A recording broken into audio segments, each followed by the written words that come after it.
Did you know that in the European Union, there are over 17 million beehives managed by around 650,000 beekeepers?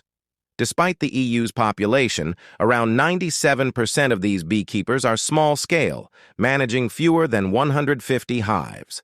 These small beekeepers contribute enormously to local biodiversity, as bees pollinate over 80% of wildflowers across Europe.